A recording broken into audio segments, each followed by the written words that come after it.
Hello, welcome back to my channel.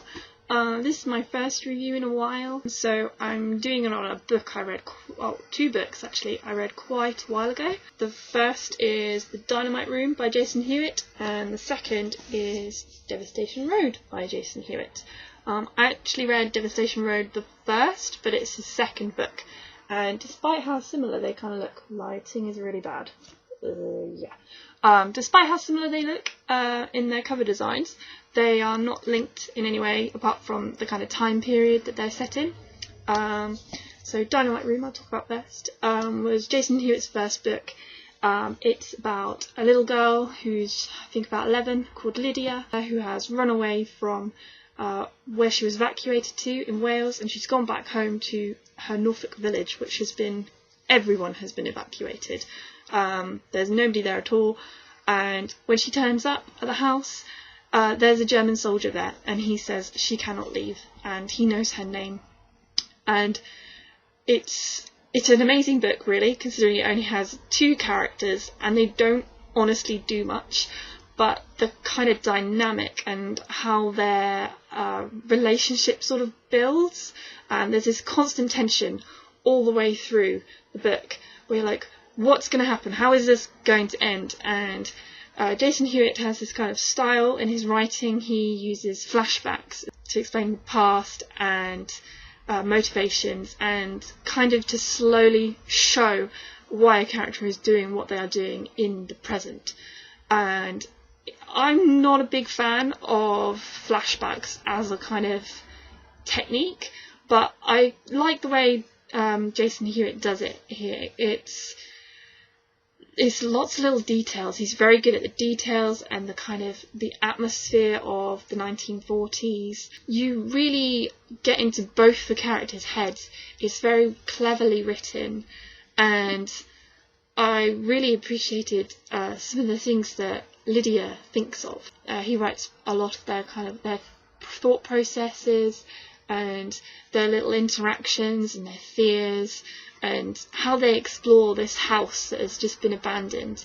And I don't think that the ending was particularly great. I think Jason Hewitt definitely learned from this one. His ending in Devastation Road is much better, but I did want more from this ending.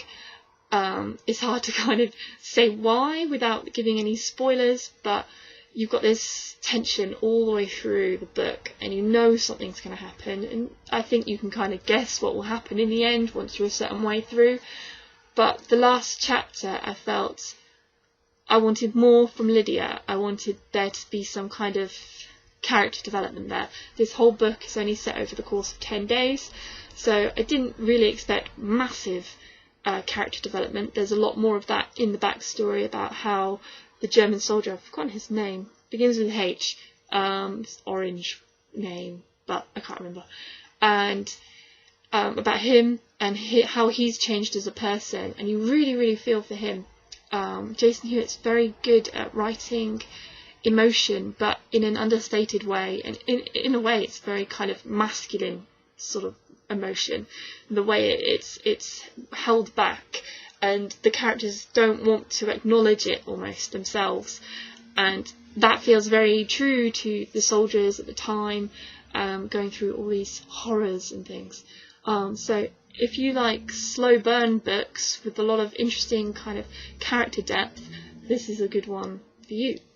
The other book, Devastation Road, is about a man called Owen who wakes up in a field, and he doesn't know where he is, he doesn't know who he is, and he's just wandering around, and there's a train wreck and bodies and all sorts of things, and he ends up meeting a young boy called Yannick, who is brilliant but doesn't speak English. So they instantly have this wonderful language barrier that is really, really interesting all the way through. They struggle to communicate, but somehow still manage to get across their meanings really well. And I was reading this while I was out in France in October, and I was in the middle of nowhere. My grandparents do not have any kind of internet or anything. But when I got home, it was really interesting to Google Translate some of the things that Yannick asks and says, and I realised, actually, I had kind of got what he meant from the context. I didn't need the translation, and sometimes it was really surprising what he said, and added a new layer. And I watched a video about Jason Hewitt being interviewed, talking about this book and some of the things that he did as part of his research. This book is a journey. It's set in the kind of aftermath of World War II. The war has been won, the war is over, but there is massive displacement all across Europe. Thousands and thousands of people who have lost their homes, are in the wrong country, who are refugees, who have lost family and friends, and they're all moving and they're all trying to, and it's chaos.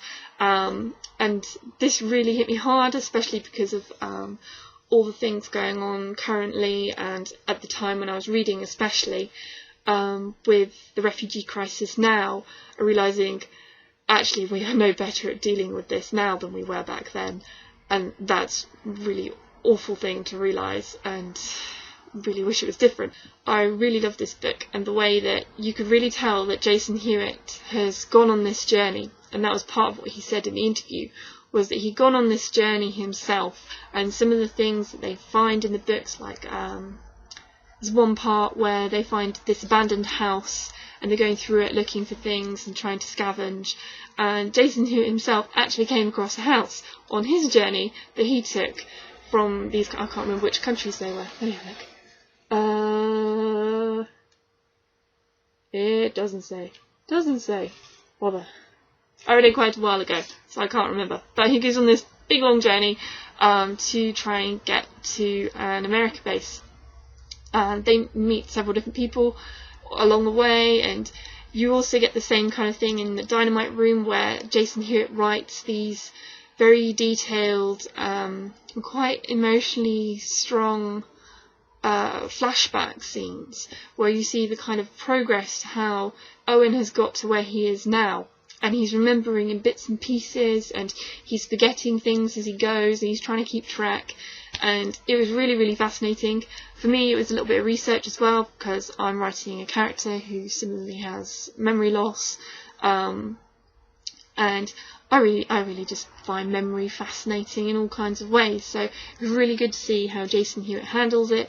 And he definitely writes a much better ending for Devastation Road than he did for the Dynamite Room. I felt like there was not closure in a way, but more kind of, it felt more rounded, the ending.